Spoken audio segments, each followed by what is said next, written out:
गौतम बुद्ध जी कहते हैं, कपिलवस्तु के शाक्य वंशीय राजा शुद्धोदन और महिषी महामाया के पुत्र सिद्धार्थ गौतम, संस्कृत व हिंदी सिद्धार्थ गौतम झर 563 पू 487 पू का जन्म वैशाख पूर्णिमा के दिन लुम्बिनी के उपवन में स्थित एक साल वृक्ष के नीचे हुआ था, जब उनकी माता अपने माता पिता से मिलने अपने मायके देवदह जा रही था।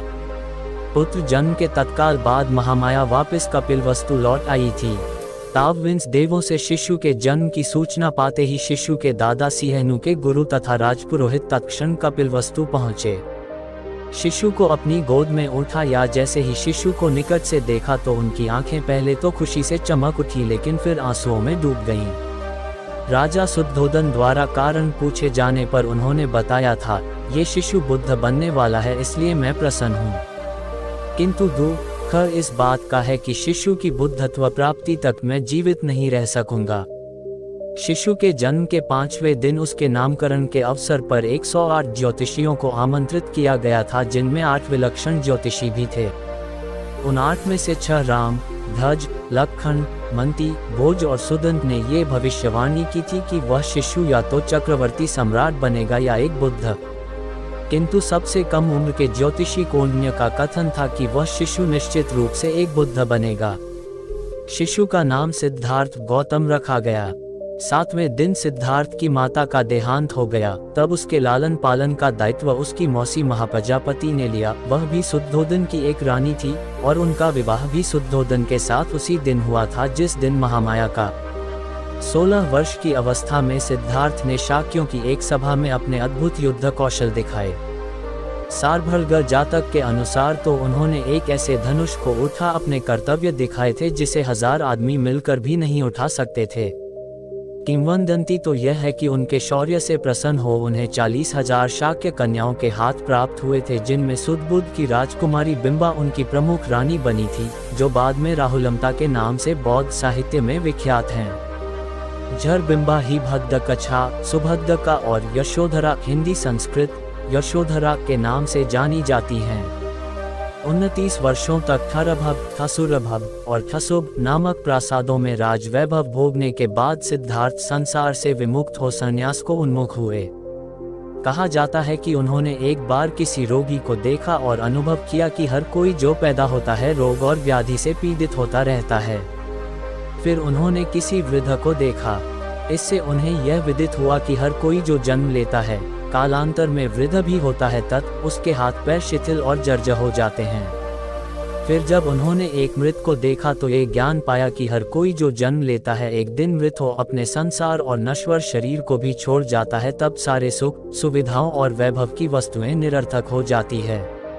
अतः संसार सारहीन है। अंततः जब उन्होंने वैभव का त्याग कर सत्य का अन्वेषण कर रहा था तो उन्होंने भी संसारिकता का परित्याग कर संन्यास वरण कर गृह त्याग किया। शाक्य, कोली और मल राज्यों को पार कर सन्यासी के रूप में वे राजगीर आदि स्थानों पर भटकने लगे। इसी क्रम में उन्होंने अकार, ककाम और उद्धक्रामपुत्त को अपना गुरु बनाया, किंतु उनके दर्शन व विचार से वे संतुष्ट नहीं हुए। अतः वे उरुवेका के सेनानी गांव पहुंचे और 6 वर्षा तक 5 भिक्षुओं के साहचर्य में कठिन तपस्या की।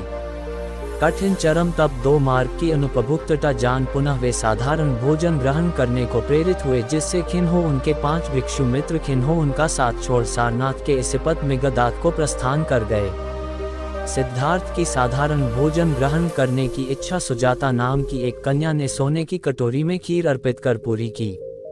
वह दिन वैशाख पूर्णिमा का था। गौतम ने निर्यजरा नदी में स्नान कर खीर खाए और फिर कटोरी नदी में ही छोड़ दी, जो डूबती हुई नागराज काल के निवास स्थान पर जा पहुंची थी। फिर सारा दिन साल उपवन में व्यतीत कर शाम को वे पीपल के एक पेड़ के नीचे जा बैठे। वहीं सोतिया नामक एक घसियारे ने उन्हें 8 मुट्ठी घास दिए। घास को उन्होंने पूर्व दिशा की ओर रख उसकी आसनी बनाई। फिर उस पर बैठकर उन्होंने ये प्रतिज्ञा की कि जब तक वे बोधि नहीं प्राप्त करते तब तक वहां से नहीं उठेंगे। उनकी प्रतिज्ञा के तेज से महाब्रह्म और सारे देव उनके सामने प्रकट हो उनकी स्तुति करने लगे, किंतु उनकी दृढ़ मार्ग शैतान ने उन पर आक्रमण किया, जिसके भय से सारे देव वहां से भाग खड़े हुए। मार से उनकी रक्षा तब केवल 10 पारमियों ने की। इन पारमियों को उन्होंने बोधिसत्व बनने के बाद के 550 जन्मों के कठिन संघर्ष के क्रम में अर्जित किया था।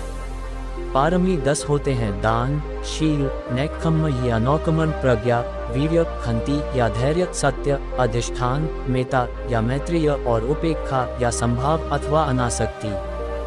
गौतम से परास्त हो जब मार और उसकी सेनाएं भाग खड़ी हुई तो सारे देवों ने विजेता की जय जयकार की।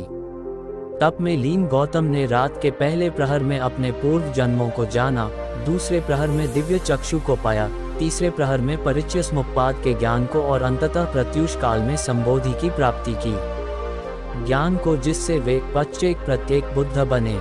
परिचय समुप्पाद के सिद्धांत का सुखद मनन उन्होंने प्रथम 7 दिनों तक उसी बोधि वृक्ष के नीचे बैठ किया। दूसरा सप्ताह उन्होंने अजपाल निग्रोध वृक्ष के नीचे बिताया, जहां उनकी भेंट एक घमंडी ब्राह्मण से हुई थी और जहां उन्होंने मार की 3 कन्याओं को परास्त किया था। उन कन्याओं के नाम तृष्णा, अरति और राग थे। तीसरा सप्ताह उन्होंने मुचलिंद तालाब में नागराज मुचलिंद के फनों के नीचे बैठ बिताया था। चौथे सप्ताह वे राजायतन पेड़ के नीचे बैठे रहे, जहां उन्होंने तपुस और मल्लिक को बिना किसी देखना सुनाए ही अपना अनुयायी बनाया। तत्पश्चात ब्रह्मसहमपति के आग्रह पर उन्होंने पीड़ित मानव के उत्थान के लिए धम्मचक्र का निश्चय किया। दूसरों के उत्थान की प्रतिज्ञा से वे सबन्यों सर्वज्ञ बुद्ध कहलाए। तब अपनी धम्म देशना के प्रवर्तन हेतु अपने 5 तपस्वी मित्रों को योग्य पाया, जो उन दिनों वाराणसी के इसिपतन मिगदाय में वास कर रहे थे। इस धम्मचक्र प्रवर्तन की महत्ता को अशोककालीन सारनाथ सिंह स्तंभ में दर्शाया गया है, जो आज भारतीय गणराज्य का राजकीय चिन्ह है। 4 मुख वाला वह सिंह स्तंभ बुद्ध के धम्म या देशना का सिंह नाद आज भी हर दिशा में गुंजाता प्रतीत होता है। पुनः सिंह स्तंभ में अंकित चक्र, जो अशोक चक्र के नाम से जाना जाता है, आज जो भारतीय राष्ट्रीय ध्वज पर बड़े गौरव से लहराता रहता है, वस्तुतः धर्म चक्र का ही प्रतीक है। अगर आप भी गौतम बुद्ध जी के सच्चे भगत हैं तो चैनल को कर लीजिए सब्सक्राइब।